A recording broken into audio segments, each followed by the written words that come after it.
Hello, this is Peggy Hall from the Healthy American. This is my second broadcast about the Baltimore Bridge incident, as I'm going to call it. And I did a video just a few moments ago that wrapped up called I Used to Captain Ships Under Bridges. And it was an expert speaking out and kind of summarizing what happened.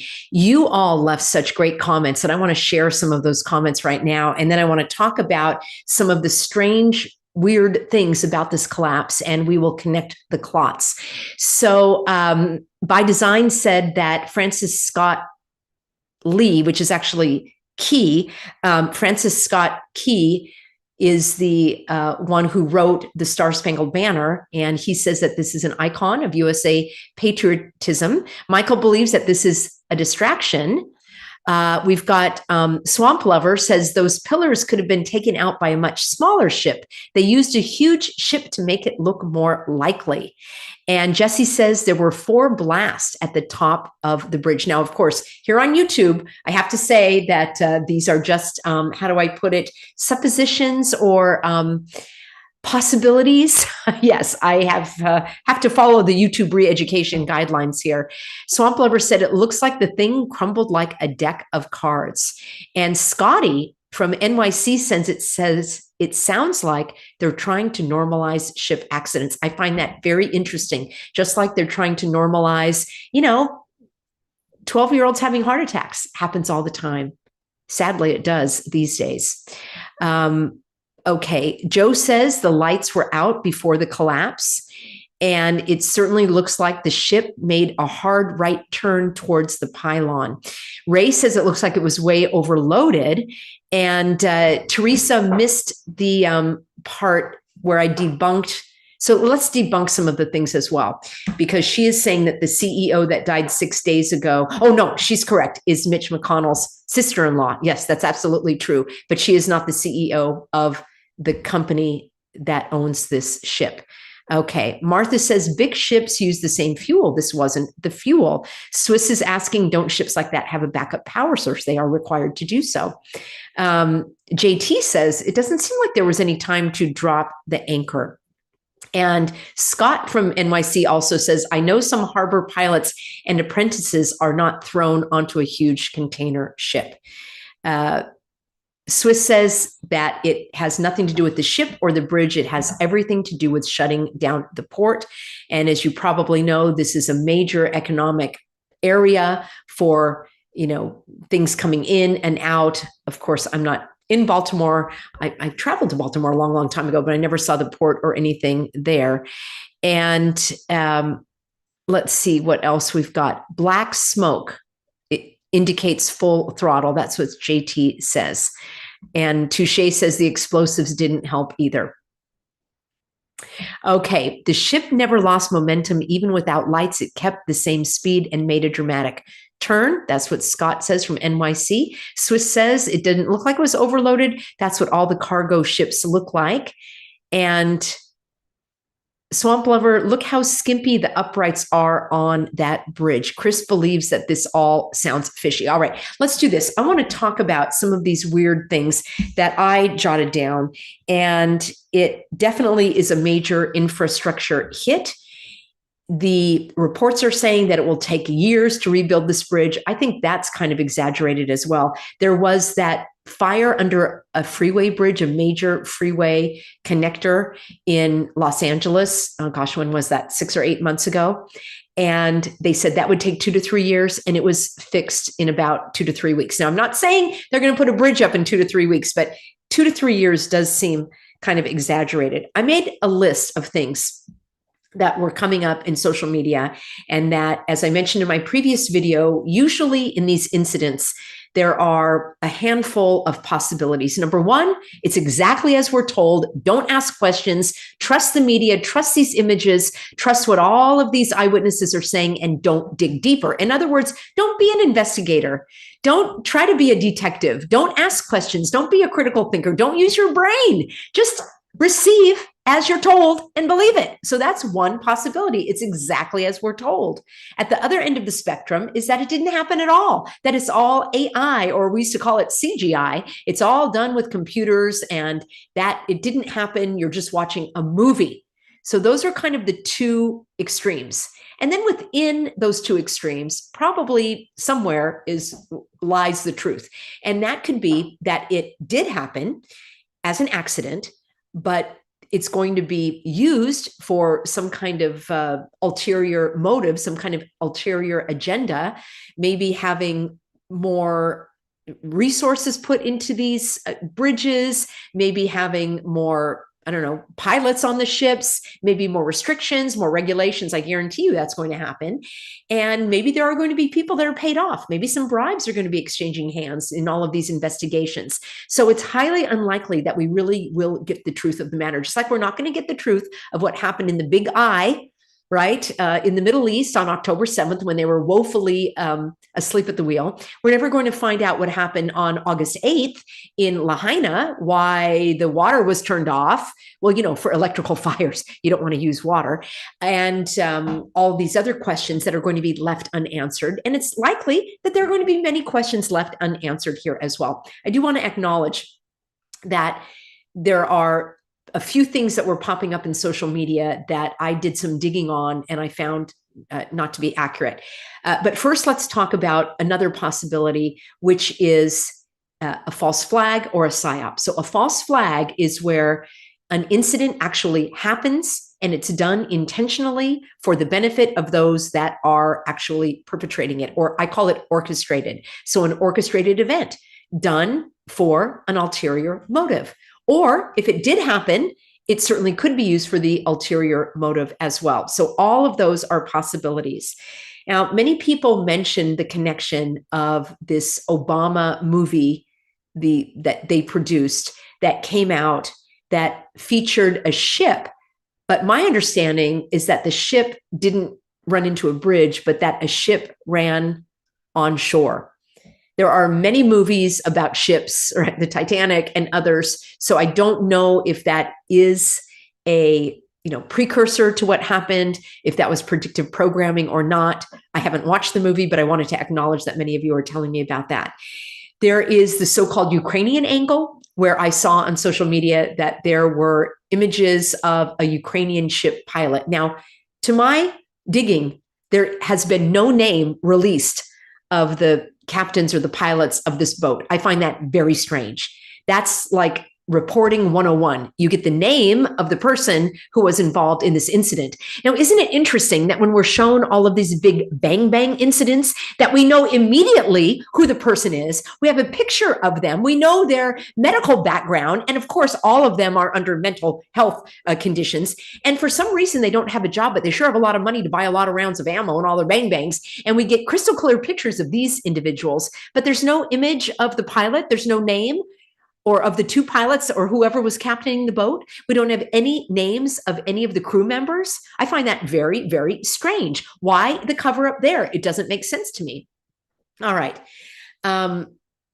People were asking, where is the pilot boat and the tugboat? So I read you the account of a captain who used to captain these ships under bridges. And he said that there was a tugboat at the beginning, but then it uncoupled from the ship, and why he didn't know. And that would be one of the things that would have to be taken up in I don't know if I'm still even sharing my screen. Okay. That would have to be taken up in a investigation.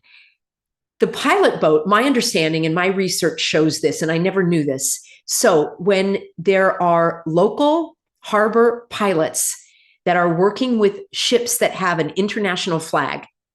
And I also want to acknowledge that some individuals have said that the flying of flags for these ships can also be involved in funny business, that there's a lot of just convenience flags that are being flown. In other words, the ship may show that it's from India or going to Sri Lanka, but it might not actually be registered under those flags legally, and that there are many layers of how these shipping companies work. I'm not an expert in this area, but this is what my research showed. Any of y'all who might be experts in this area, please let me know.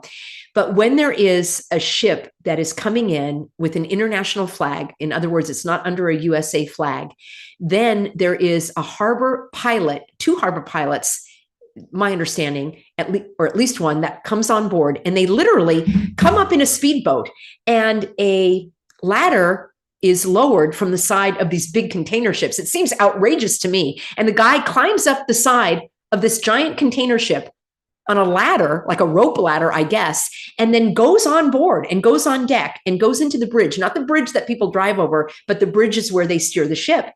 And my understanding was that these harbor pilots actually take control of the helm, and they captain and drive that boat under or through the port, under the bridge, or wherever they need to go so that it is done safely. And then apparently there's somebody else in that power boat that is still driving alongside that container ship or whatever other ship that is going to be escorted through.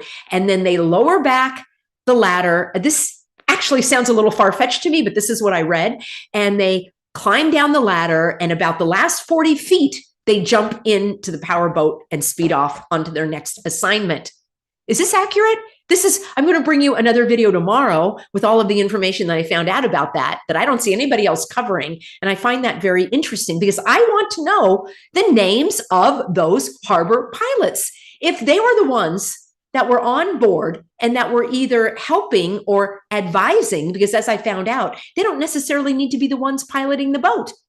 And I found out that there were two of them with no names, of course. And one of them is an apprentice and has only been on the job for 4 weeks. So yeah, no, that doesn't sound like a good pilot to have on board. But I also found out that they don't necessarily pilot the boat, these harbor pilots, that they it's like a formality, and they hop on board and they might exchange a coffee mug or, shoot the breeze or whatever and say, hey, do you need help? Here's what I recommend. They aren't necessarily at the helm. So ideally, all of this is going to come out in the investigation. How do we know? Now, don't you think there are cameras on board these ships? Don't you think that the owner of the ship is going to be recording everything that's going on inside of that, pilot's helm and all? I don't have all of the maritime words, but you know what I mean. Aren't there cameras on board? Apparently, there is some kind of recording device that they are going to look at. But these are questions that I have that are not being answered. What are their names? What's the name of all the crew members? Who was at the helm at the time of this accident? It seems like a very straightforward question to ask and to answer. And I also want to have access to the recording of the Mayday call. Who gave the Mayday call? Who received it? What exactly was said? And I want to know who was on that bridge who stopped the traffic. And I have many other questions. Let me look at my list here. Okay. So I don't know about the Ukrainian angle, if that is accurate or not, whether or not these pilots came from the Ukraine or came from Russia. I don't have any evidence to prove that. All right. Another false piece of information that was floating around said that this shipping company called the Foremost Company, which is a shipping company, and I started to dig into that. It's very interesting because it is Chinese owned, and I mean from China. The individual who owns it was born in China, later moved to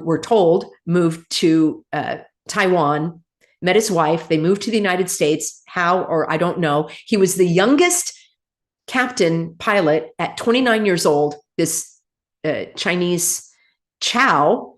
And it's so interesting because it always reminds me of Chow from, it's kind of PTSD from the Orange County Board of Supervisors. And Clayton Chow was the health officer that actually resigned when, I'm suing him and all the Board of Supervisors. And he resigned apparently in distress because he didn't want to show up at his deposition. Anyway, his last name was Chow as well. Anyhow, this Chow started a shipping company, and he had 6 children. 2 of his daughters, the oldest daughters, Elaine Chow, is married to Mitch McConnell. Her sister, Angela Chow, is the one that sadly and tragically had this accident where she didn't know how to use her Tesla. And instead of driving forward, she put it in park and ended up in a pond.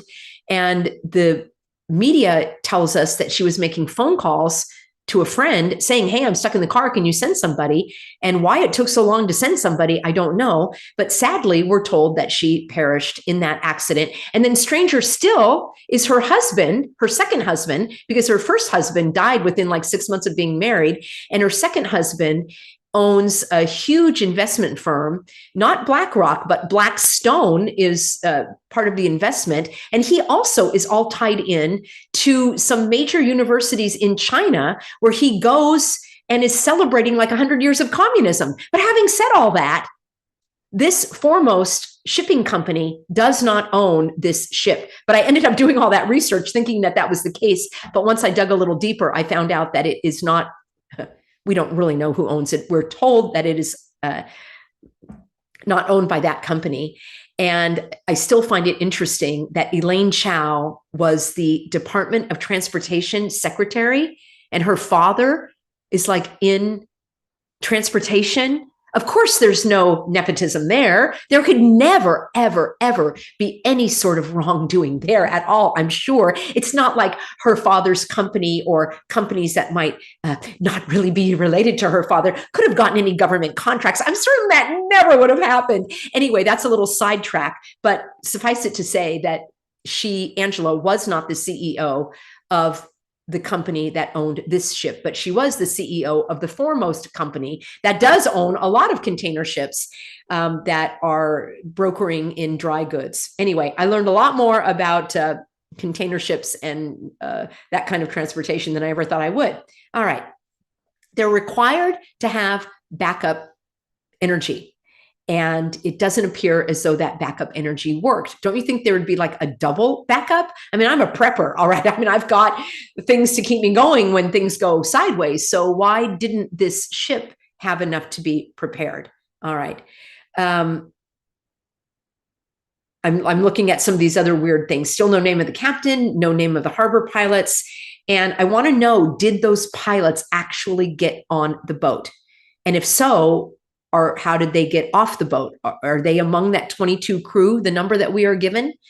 I thought it was strange that the FAA closed the airspace around this. Don't you think that it would help us and media to get more information, more pictures and what have you? Why does closing the airspace, how does that help with recovery when that's done underwater? Didn't make sense to me. Maybe it's their helicopters from the Coast Guard. I couldn't put those pieces together. And again, no other footage that were shown.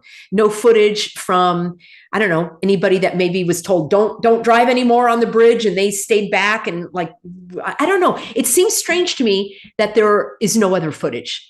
I just can't put my finger on why that's so strange to me. But in this day and age, when you see like what people have for breakfast, lunch, and dinner, everything is on social media, but we're only getting these, maybe I'm missing it. I'm not on Twitter and I'm not on Telegram. So let me know if you found that. Anything else on social media? So it says one of the workers got off the bridge because one of the first responders told him to do so. This was in a press concert. That's what I call them because they're performances. Well, who are these people? What are their names? How can you say that one of the workers got off the bridge without saying the name of the worker? Yet we know in these orchestrated bang bang events, we know the names of all of the victims right off the bat, yet this guy wasn't even a victim when we don't have a name. That doesn't add up for me. That's a very weird thing about this. And the real question might be not why did this happen, but why doesn't it happen more frequently? Now, I did a lot of coverage on Ohio back, oh my gosh, that was like a year ago. And I find that there are still a lot of unanswered questions there as well. So it's highly unlikely that we're going to get these questions answered until I guess they get the story straight. Now, I do want to leave on a final note, which it's not my conclusion, but I do want to offer one other aspect or perspective. I just left you with all of these very weird things that don't add up. A big hit economically for the area. Was it a terrorism? Was it terrorism? Was it a true accident? How could all of these things go wrong? Some years ago, when I was running one of my health and wellness retreats, which I would love to do again sometime, and we had nice group of people that were there for yoga and healthy eating and emotional well-being and all of that. And I had an assistant helping me. We had several places that we were renting to house the individuals, and she was washing some dishes in one of these units. And she had an accident where a glass broke, and she either picked it up as it was falling or something happened, and she had a very deep cut on her finger, so bad that she ended up in the emergency room. Now, this is years ago when you could go to an emergency room and get good medical care. And she actually nicked a tendon. It was very serious. She ended up having to have surgery. It was a very complicated injury. And she said to me, Peggy, I'm trying to figure out why this happened. Is it because my chakra energy was imbalanced? And was I, she started to bring up all of these other causes for this incident, for this accident, that somehow she brought it upon herself, or it was some kind of karmic event. And she's going on and on with all trying to rack her brain as how she brought this upon herself. And, possibly she wasn't paying attention. But at the end of the day, I said to her, sometimes accidents just happen. That's why they're called an accident. You were in the wrong place at the wrong time, or we could look at it differently. Thank God it wasn't worst, as I say, because worst is worse than worse. You could have lost your finger. You could have cut an artery. You could have bled out on the floor. So on the flip side, it could have been a lot worse. And I don't know that you brought this upon yourself. I suppose that is a possibility, but sometimes accidents just happen. So I want to leave on that note. I'm not drawing that conclusion in this case, but we do need to put it in the mix. I haven't gotten enough evidence to support these other possibilities. And I definitely am going to keep digging, because I find it very interesting to learn about how these ships run, what their regulations are. And I'm going to bring you information about these harbor pilots. I was astonished to find out that even though there is a law that says they have to be piloted by somebody who knows that area, the fact of the matter is often, I don't know if often, but sometimes that's not the case. They are on board, but they're not actually doing the piloting. Maybe that is at the crux of this. Maybe that is why they're being so suspect in this area. And we can't rule out foul play. We can't rule out that people will do things for money. There are plenty of people that will do things for money. They'll do things for their own agenda because they believe in it.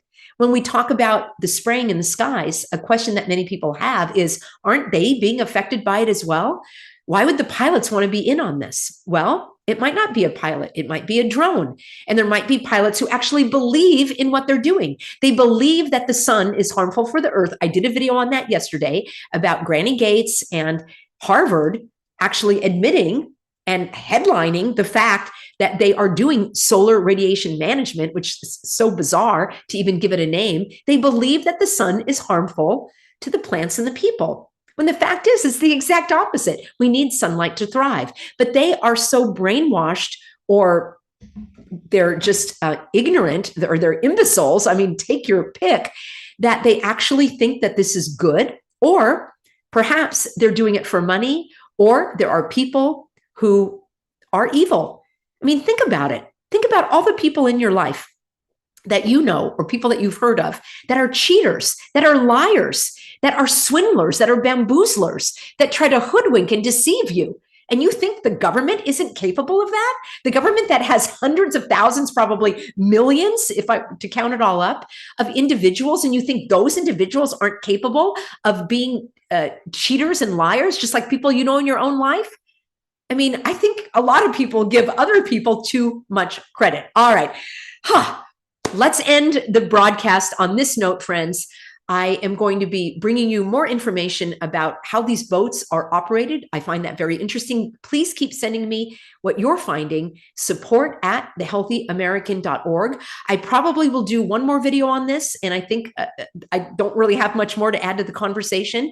And I do want to bring to you what is on my mind and the aspects of what we're faced with in our daily lives. And then most of all, I want to bring solutions and remedies so that we can withstand the onslaught of this hogwash. I personally have no control over these ships that are entering and departing these harbors. I can choose not to drive on a bridge, I suppose. I could take a tunnel or go elsewhere. But you have to remember that there are certain things that are not under your control. So I beg of you to get yourself out of the spin cycle, have a very nice evening, step away from social media and the news, because that's exactly how the bad guys wear us down, with this psychological oppression, keeping us in the spin cycle, riveted and obsessed with what is going on. Control what you can, let go of the rest. Make sure that you're subscribed to my Substack. That's something that you can control. And I will give you links to the information that I'm finding. And I want to thank all of you that are subscribers to Substack and subscribers to peggyhall.tv, and those of you that have partnered with me financially as I'm paying off all of my legal bills. And you're invited this Saturday to our free, confidential, private, live webinar. You're not on the screen, but I am, along with Pastor David, and we give you that emotional support. We pray for you. We talk about how to keep your head above the waves in these stormy seas of life, using a metaphor that is very applicable for the content at hand. So if you think that you should be in that and you have not gotten your invitation, please email my assistant, support@thehealthyamerican.org, to get your invite. That's 4 p.m. Pacific, the final Saturday of every month. And that's something positive that we can do to connect, support each other, and learn about what's going on and take action by being connected and by being in this private webinar. I look forward to it, and I'll see you all